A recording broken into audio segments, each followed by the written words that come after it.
We spent one night at Grange-over-Sands staying at the Netherwood Hotel and Spa. Find out our thoughts on the hotel and the area itself.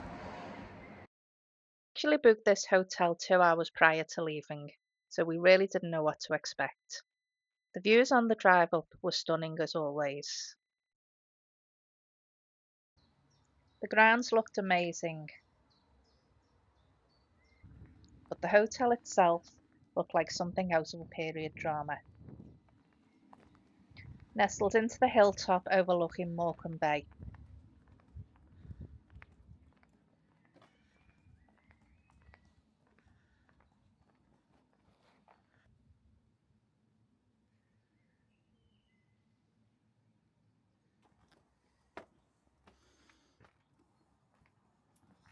It was like stepping into an episode of Downton Abbey. The entrance hall, the library, and the lounge were all period set, and it really gave a great quirky feeling to the hotel.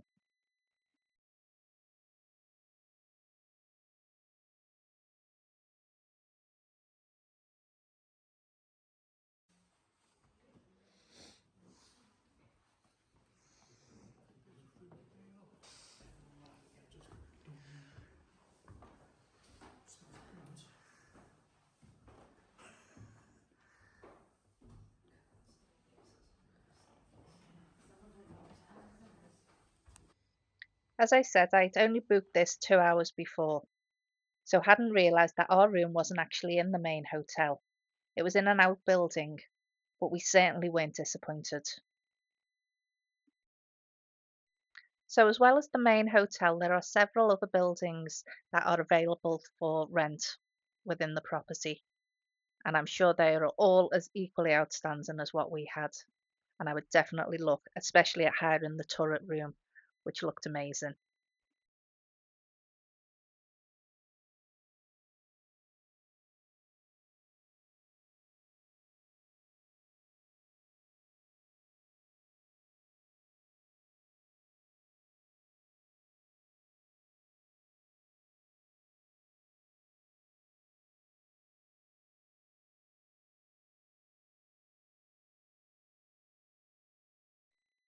The views over Morecambe Bay as the sun was setting were beautiful, as was the hotel lit up of a night.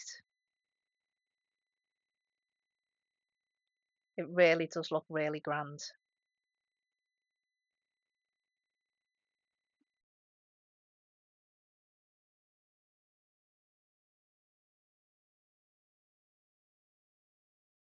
Our room in Rock House was probably completely opposite to the hotel itself.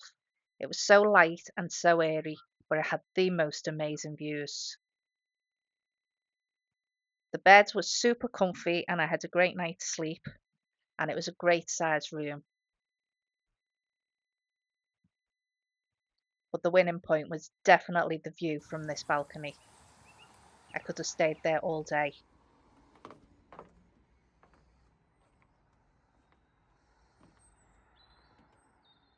The walk into Grange-over-Sands from the hotel was only 6 minutes, and it took you past the train station.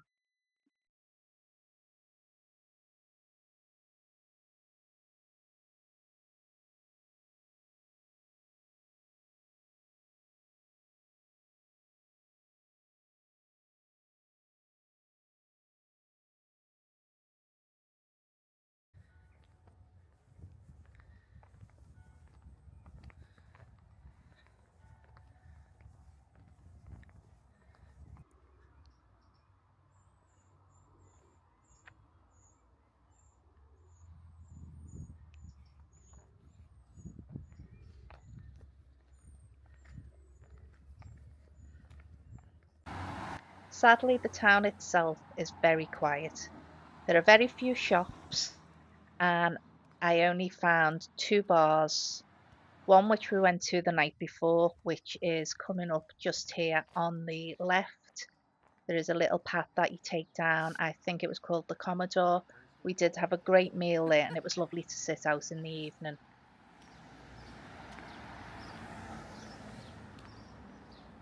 But as is clear to see, there is very little to do in Grange-over-Sands. There's very few shops. and very few things to keep you busy.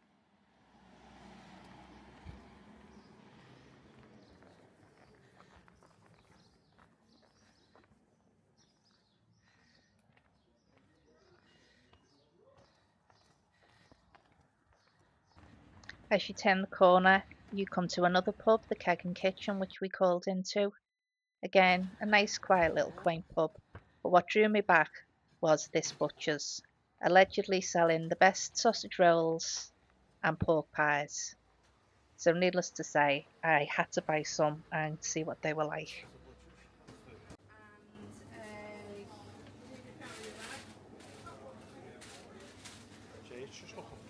Two medium pork pies with. No, that's it, thanks. The sausage rolls were huge and the pork pies were just delicious. Again, walking back towards the train station, you see some amazing views. Such a peaceful area, and it would be great for people who like to walk. I walked back through the ornamental gardens, again, which were picturesque, and in the summertime, lovely to wander through.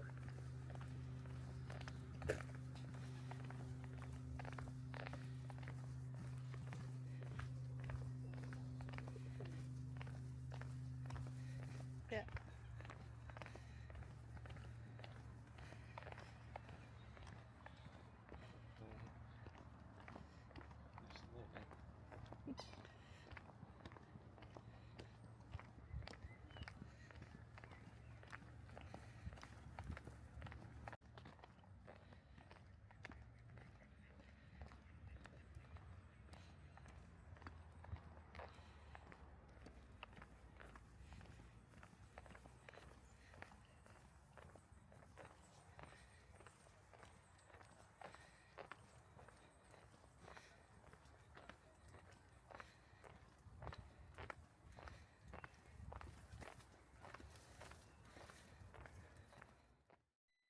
And as I say, if you carry on, it brings you straight back to the train station.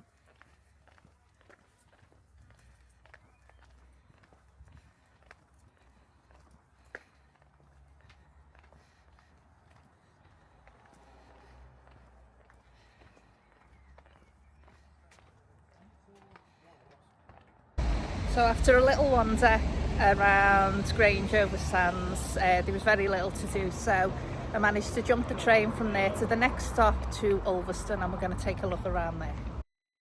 So Ulverston is the birthplace of Stan Laurel and has a museum dedicated to Laurel and Hardy. It has quaint little streets to wander through, and there appeared to be a vintage bike event on, so there were some classic motorbikes and ordinary bikes that were on view.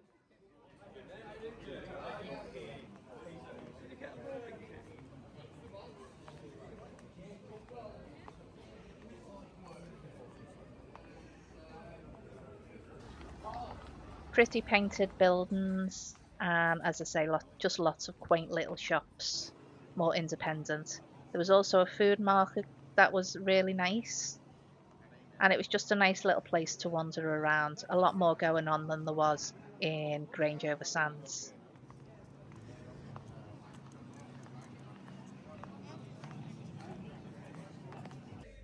I then found a great little cafe where I stopped off and grabbed myself a breakfast.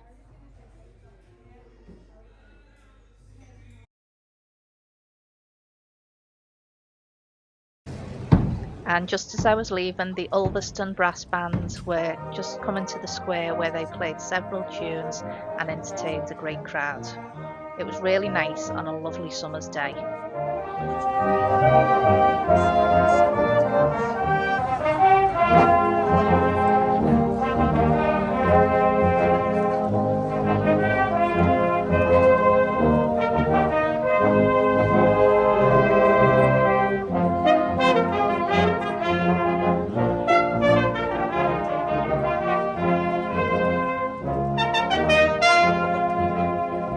So in review, the Netherwood Hotel and Spa, stunning, somewhere I would return.